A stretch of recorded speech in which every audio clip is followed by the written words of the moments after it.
Alrighty, so match week number 3 is upon us, and it's also important to know that after this match week, the CONCACAF Champions Cup returns for the first leg of round of 16, and we have a couple of MLS teams that's going to be involved in the round of 16. In fact, it's not just only a cup one. We have 9 MLS teams that's going to be involved in the CONCACAF Champions Cup. You got all 7 of those teams that play in the first round, all of them advance, and then you also have the 2 teams that, of course, got a bye in terms of the first round that will also be playing their first CONCACAF Champions Cup game in the round of 16 of the first leg. And some MLS team, of course, have relatively easy opponents. Some of them have some really tough opponents.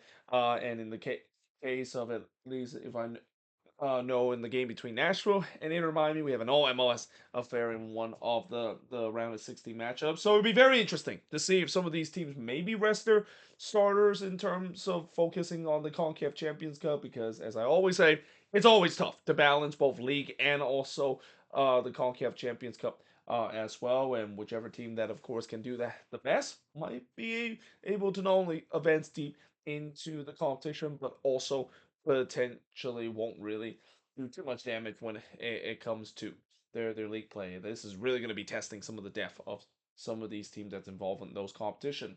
But with that being said, let us begin by first talking about the 2 matinee games that's going to be happening on Saturday. We have 2 matinee games on Saturday. There are 2 Sunday games that's going to happen, and there was supposed to be 3 matinee games, though the game between New England and the Houston Dynamo look like that one is postponed because apparently they have some issue in terms of the weather in Boston, so that's why they're going to be postponed that to a later date. But one game that will not be postponed is NYCFC versus Orlando City. So this is the first game of this match week, 2:30 p.m. Eastern, 11:30 a.m. Pacific time. NYCFC, of course, fresh off of a win in the last game, their first win of the season against the Union on the road. Whereas for Orlando City, yeah, it's been a miserable start to the season for Orlando City, losing on opening night against the New York Red Bulls, and then in the game against Inter Miami in the Florida Derby, looks like everything was going well for them in the first half, and then Messi happened in the second half. End up losing that one 4-2, and now trying to avoid goal 0-3 to start the season, and it's not going to be easy going on the road to face against NYCFC, who's having their season home opener in this one. All-time meeting 11-10 and 7 in favor of NYCFC. And despite the fact that NYCFC did get that win against the Union in the last game, there's still a lot of question about the attack of this team and the goal scoring as well. They really still feel like they're lacking that number 9 that can really be the guy that can carry them on the attacking end. But so far, even with that, they have looked pretty respectable, at least in the first 2 game. You can't really say the same about Orlando City. And as I said before, the pressure is mounting for Orlando City and Oscar Pereira. I said before that he is definitely going to be maybe in the hot seat, and with every single losses that mounts up with this team, especially going back to last year when they had a bit of a collapse to finish the season, you could definitely sense that maybe Oscar Pereira might be the first head coach that could be in serious trouble to potentially end up on the chopping block this season as well. Now, moving on, we got DC United versus Inter Miami. So this, of course, is the game that's taking place in Baltimore because, of course, DC, unfortunately, just like a couple of MLS teams, decided to kind of sell out and basically they play in an NFL stadium instead of playing in the stadium and kind of want to cash in terms of the Messi circus train. But yeah, this game will be at 4:30 p.m. Eastern, 1:30 p.m. Pacific game. DC, of course, 1-0-1. They're fresh off a loss against Austin FC, whereas for Inter Miami, as I mentioned, they're fresh off of a big come from behind win against Orlando City and their first win against Orlando City in Orlando in franchise history as well. And they also have a 1-0-1 record. All-time meaning 4-3 and 4 is the all-time meeting. They've already mentioned the fact that there's already 60 plus thousand seats have been sold in this game, and expect this could be a sold out as well, which I'm not a big surprise. I mean, when you have a 70,000 seat stadium, and we've seen before when teams decided to play an NFL stadium to face against Inter Miami just because of the Messi hype. I mean, there's going to be definitely a lot a lot of people that, of course, go to these games. Now, obviously, one thing I will say is that when you play in a big stadium like this, I've always say like this could work well and again against Inter Miami as well. It works well because obviously there's going to be a lot of Messi fans that's going to be there. Do not be surprised if the Messi chant will be ringing out loud in this game. But it can also kind of work against because we've seen before when teams face against Inter Miami, especially in a big state, they tend to be up for it. I'm pretty sure DC is definitely going to be up for it. I know, obviously, majority of the fans are there to see Messi play, but they're going to treat like these are local fans that will be hoping to maybe see their team do well against Inter Miami, and especially maybe it's a good way to draw some of the cash to root for this team. I mean, I know it's not easy to root for DC United, and when you look at how things have gone for DC in the past couple of years, it's hard to draw some of the casual even from the Baltimore area, but this is a chance to do so. I mean, if you impress against Inter Miami, there could be a chance where you could draw some casual to maybe look into the team and say, hey, maybe this might be the team that I might be rooting for, even though obviously I'm very excited to see Messi play in person in general. Now, moving on, getting to the 7:30 p.m. Eastern start. There, of course, is four of them this week. We have Philadelphia Union versus the San Jose Earthquakes. So I think this is really the first big test for the San Jose Earthquakes. As I mentioned before, I know the first two games was pretty impressive with them getting the 3-0 win against Sporting KC and then the 2-0 win against Atlanta United. But the reason why I'm not really too hype about this, and I know some people will say I'm being negative once again with the Quakes because of how I predicted them to finish. But remember, they haven't played anybody so far, and both of those games are at home now. They are going on the road, a place that they have usually never do so well, and now they have to face against a Union team that you can sense that for the Union. I know it is still early in the season, but in some way, this is kind of like a must-win for them. I mean, it's been a disastrous start to the season for the defending Supporters Shield champion. It feels like that second year curse for Bradley Cornelius has hit him once again, just like what we saw during his time with St. Louis. And the big problem for the Union so far is that they just cannot score goals. I mean, so far, when you look at the first two games, they've only scored one goal to start the season. And, we'll see whether or not if they can do that against a Quakes team that, I'm kind of surprised the fact that this team has looked very good defensively. Haven't gave up a goal so far in the beginning of the season. But again, when you face against the likes of Sporting KC and Atlanta United, it's not really that hard in terms of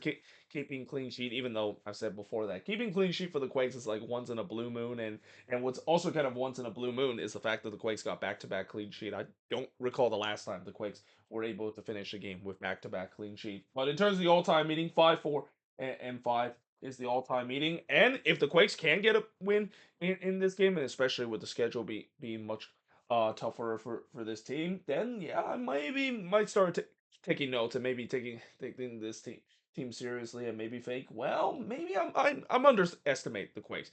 Don't get me wrong, like I said many times before, as much as I am kind of a little bit heavily criticizing the Quakes in the past, and some might call I'm being very negative with this team all the time. Remember, I've seen this story so many times before. I know how it plays out, so I'm being a little bit cautiously optimistic of how things would be, especially if they can get a big win in this one. Because if they can get some big win against some of these tougher opponents, now we're probably seeing a team that maybe I heavily underestimated, and that Bruce Arena seems like he's working his magic, just like what we've seen before, where he always tends to work his magic when he take over a team in the second season. Now, moving on, we got Columbus versus the Chicago Fire. So Columbus 0-1-1, whereas the Chicago Fire 1-0-1. All-time meeting 18, 11, and 13 in favor of the Columbus Crew. By the way, there's a fire truck going outside right now, so I apologize if you hear like the sirens there in the background. Hopefully, it's nothing too serious. But yeah, going back to this game itself, it's kind of also ironic the fact that I mentioned there's a fire truck and I mentioned the Chicago fire in general. I swear there's no coincidence in terms of how that of course worked out. But yeah, this is a game for the Columbus Crew. They're playing their season home opener. The big goal in this game for the Columbus Crew is not league goals.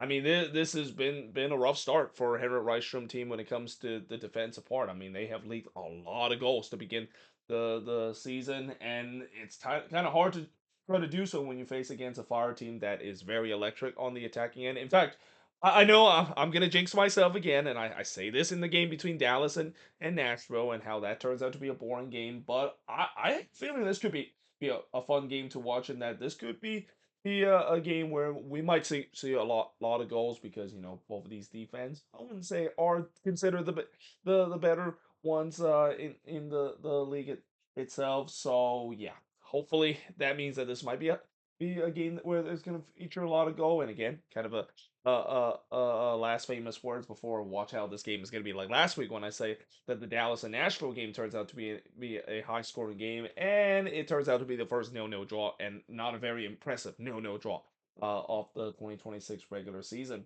Now, moving on, we got Charlotte versus Austin FC. So Charlotte, 0-1 and 1. They definitely want to move on from what was a rough outing that they had against the Galaxy, where they pretty much lost that game in a span of just 13 minutes.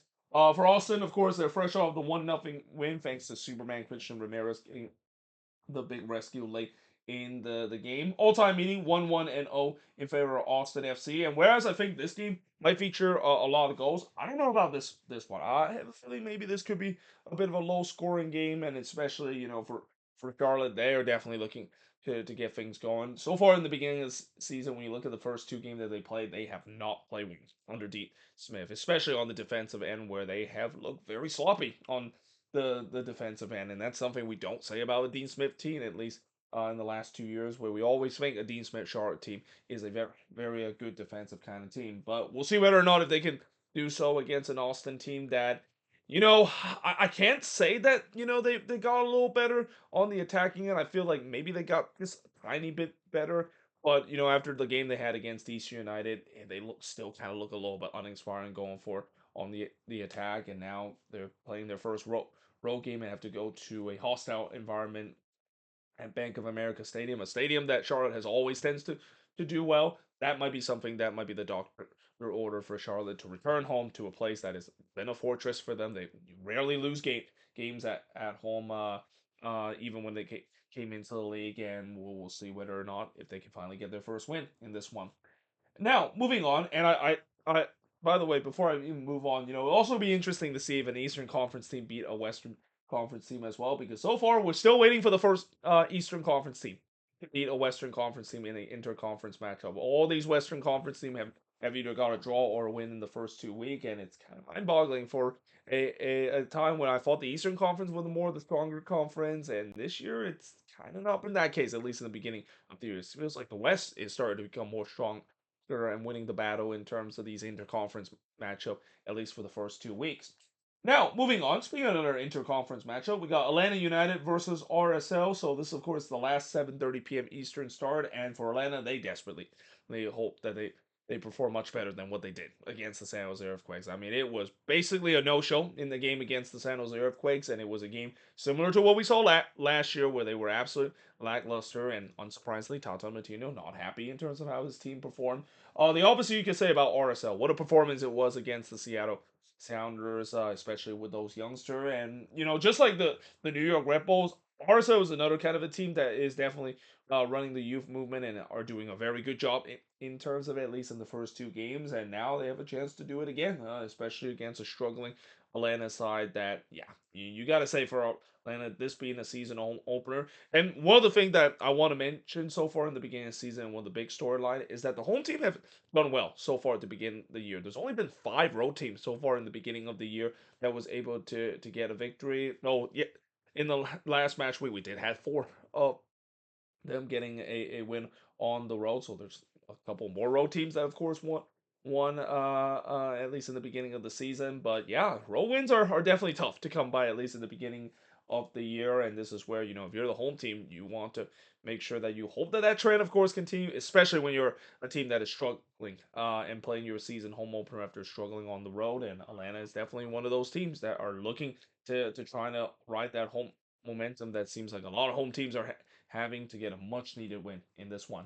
Now, moving on, we go to the 8:30 p.m. Eastern, 10:30 p.m. Eastern kickoff, the late West Coast game. We have 3 games that start at 8:30 p.m. Eastern, 5:30 p.m. Pacific. Starting off with St. Louis versus the Seattle Sounders. So St. Louis 0-1 and 1, whereas the Sounders 1-0 and 1. All-time meeting 5-0 and 1 in favor of the Seattle Sounders. So yeah, the Sounders, it's kind of interesting that in the last game I talked about how much they struggle against RSL, especially on the road where they haven't won since 2011. Well, at least this time they're on the opposite. They've been pretty dominant in terms of this series. So it will also be very interesting to see that, as I mentioned before, in terms of teams that are resting their players. Remember how I said Inter Miami and Nashville seems like that's the only CONCACAF Champions Cup all MLS Cup affair or all MLS team affair in the round of 16. I forgot the fact that Seattle and Vancouver exists. How could I forget about the Cascadia Derby, or you could say maybe the forgotten Cascadia Derby that is starting to become more relevant nowadays with the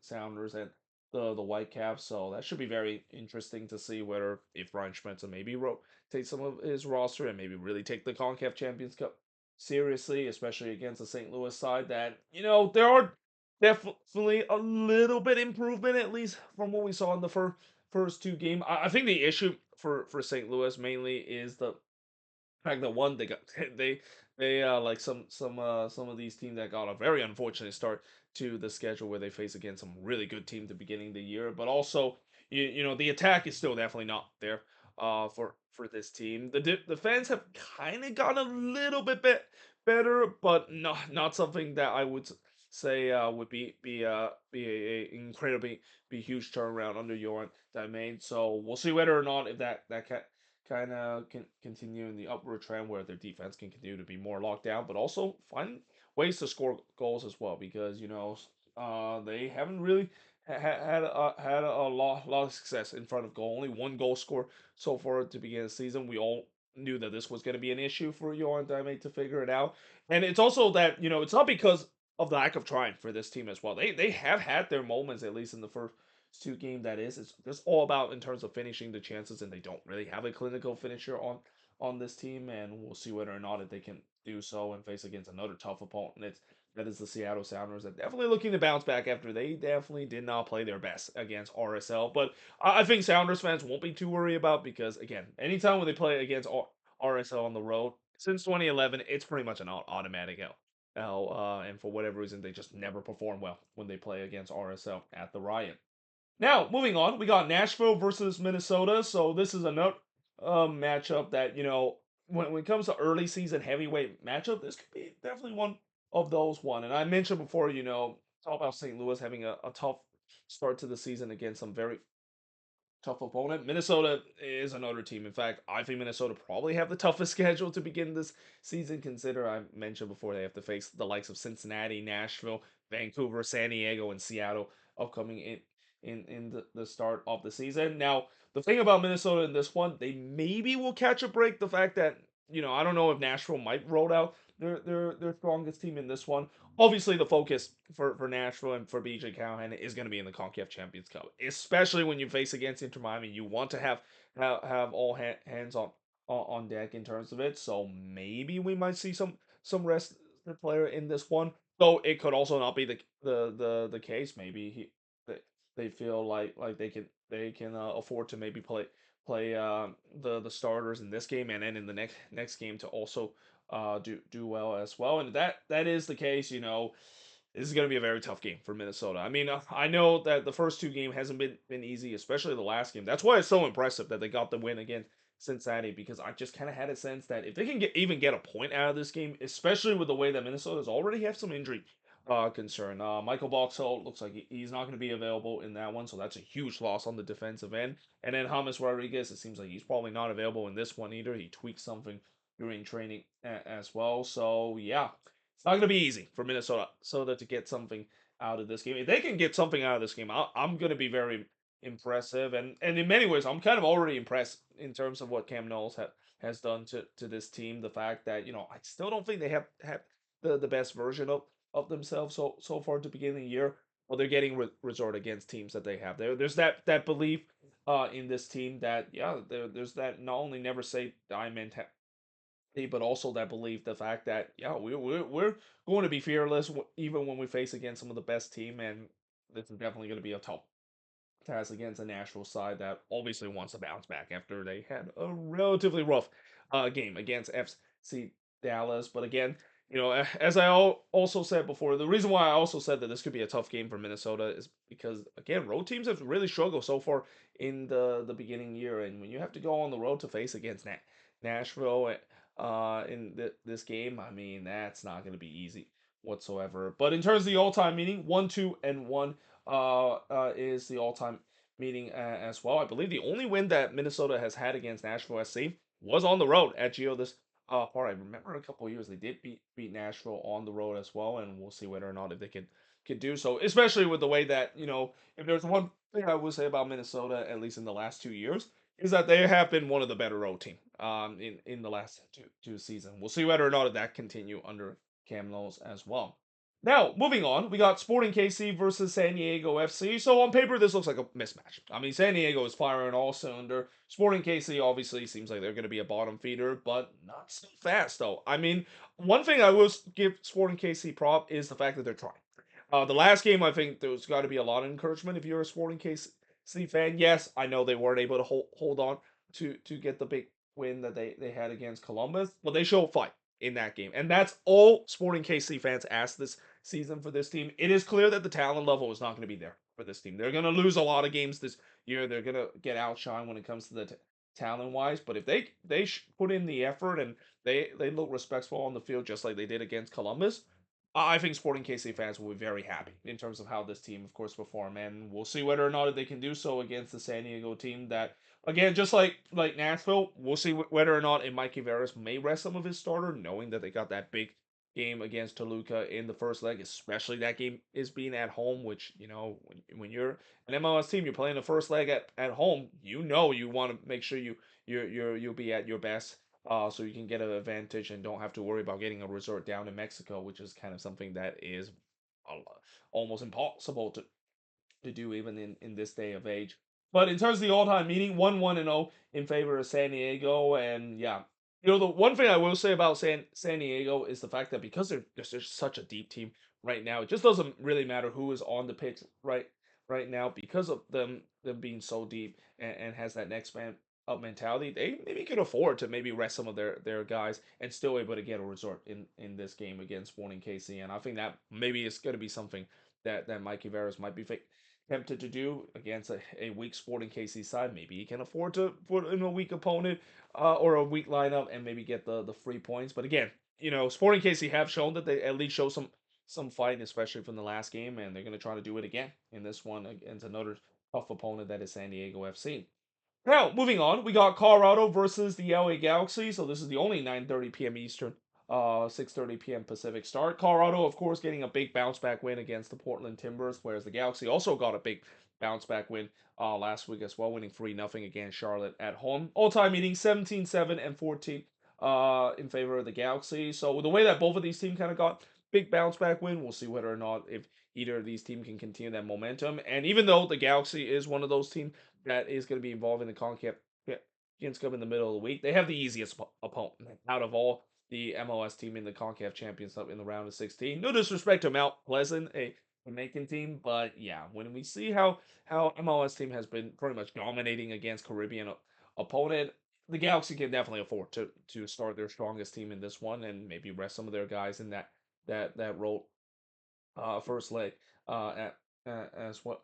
Well, or actually, I don't think that's a roll first leg. I think that's actually a home first leg, if I'm not mistaken. But yeah, we'll see whether or not if that is the case for Greg Vanny's side, and especially I forgot to mention for the Galaxy, especially from the last game. I think Galaxy fans not only are very happy that they got a big win against Charlotte, but they're very happy the fact that at least they're not going the first 16 game of the season without a win. I mean, you knew that was coming, Galaxy fan, especially with the doubts that they had in the beginning of the year not getting wins. They got to be very happy the fact that they finally get win number one and don't have to wait until the middle of the season before they finally get win number one. Now, moving on, we got the Portland Timbers versus the Vancouver Whitecaps. So for the Portland Timbers, again, I feel like this team is just going to be kind of like a mystery team throughout this season.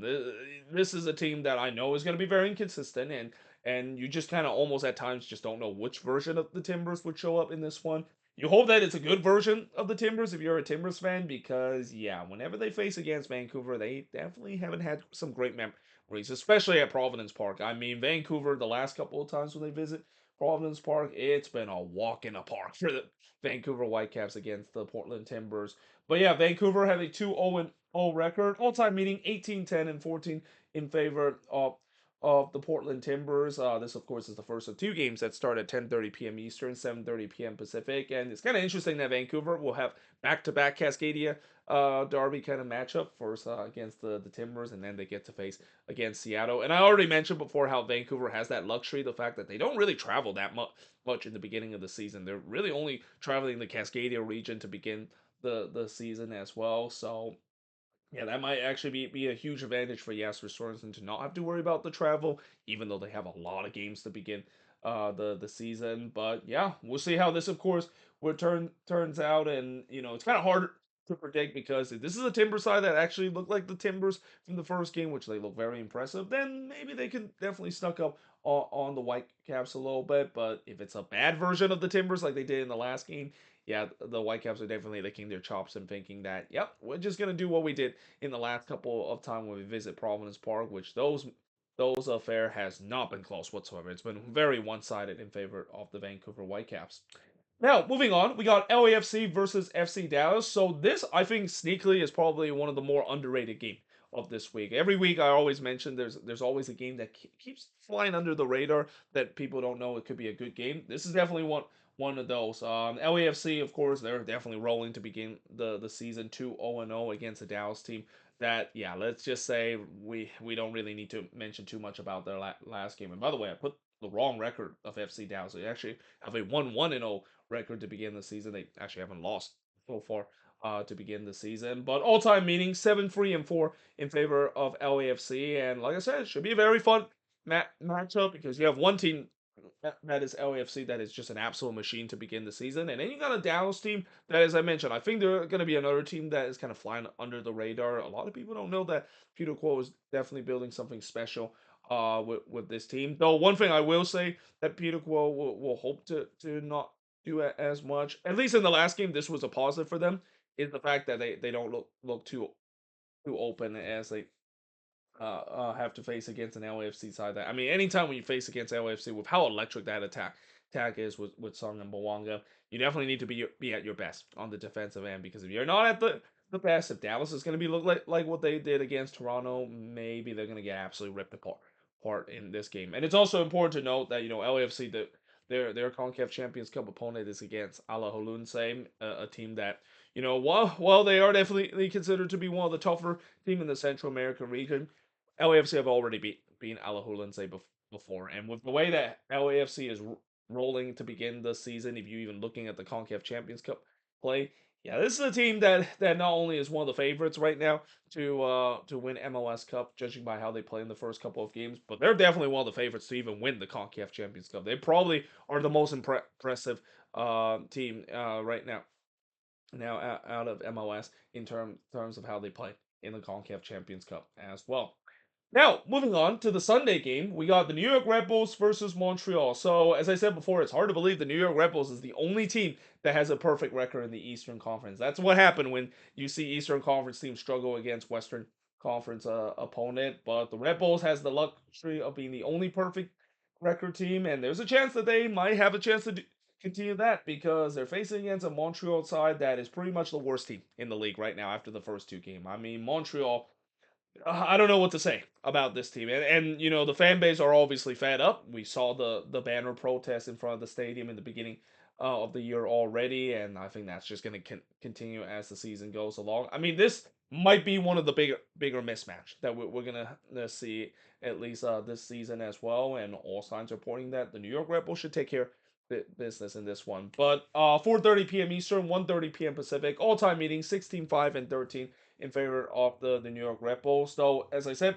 before, in MLS, anything can happen. There could always be a big surprise or kind of a wrench came out of left field, and the Red Bulls got to realize that just because they're heavy favorites coming into this game, and just because I know these youngsters have performed very well under Michael Bradley, they don't want to get too confident and take Montreal lightly in this one. I know Montreal has been a walkover, at least in the first two games, but you still got to give respect to your opponent, and we'll see whether or not if the Red Bulls continue to be rolling like they have so far to begin the season. And another thing I will also say that maybe some people might still be skeptical of the New York Red Bulls is the fact that they've been kind of having a pretty easy start to the season. I mean, the first game obviously was tough to go on the road to face against Orlando, but looking at how Orlando has been for the beginning of the season. Maybe that might not be as impressive of a win as we thought it would be. And then the last game against a Revs team that is still trying to figure things out and now face against literally the worst team in the league, at least for the first two games of the season, might not be something that might be the thing that people can say that, well, the New York Red Bulls are definitely for real this year, and Michael Bradley is definitely building a great culture straight away, which I think he is. But again, as the old saying goes, you can only play against who you get to face in front of you. And in the case for the Red Bulls, they're doing a good job, at least in the beginning of the year. And the Michael Bradley youth movement has definitely worked out in a perfect way for the Red Bulls after the first two games.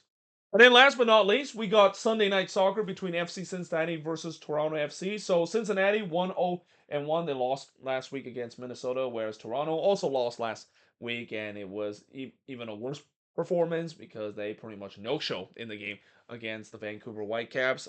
This game starts at 7 p.m. Eastern, 4 p.m. Pacific. All-time meeting 9-1 and 4 in favor of FC Cincinnati. And for Cincinnati, obviously, even with the loss that they had against Minnesota, I don't think it was necessarily a bad performance by them. And you got to also remember they're playing 17-degree weather, and I think the weather definitely has a big part in terms of why they weren't playing at their best. And also, they ran to Drake counter, which was an absolute wall in that game as well. If they can do that against Toronto, a team that has really struggled defensively in the beginning of the season, there's something tells me that Cincinnati might be able to get the win in this one. Though one of the big storyline coming into this game is definitely the much anticipated debut of Jar Sargent. I believe he will be playing in this game as well. Whether if he's starting or coming off the bench, it will be to be determined. But right now, when you look at this TFC side, obviously the Jar Sargent signing and him being on this team, it's going to definitely give a huge boost to this team, at least on the attacking end.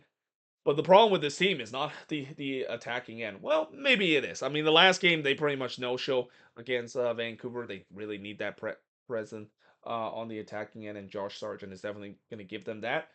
The big issue for this team is definitely on the defensive and goalkeeping end. I mean, the defense has just been an absolute mess to begin the season, and their goalkeeping also has been a mess as well. I mean, Lucas Galvran, of all the good things I've said about him, it's been a nightmare start in his what was supposed to be now the starting job that he of course got after Sean Johnson departed to DC United this season. He has just not looked good whatsoever in the first two games, and he's definitely going to have to look to be sharp in this one because again, Cincinnati they can definitely sense that this is a great opportunity to bounce back, especially against a team that has leaked a lot of goals to begin the season as well.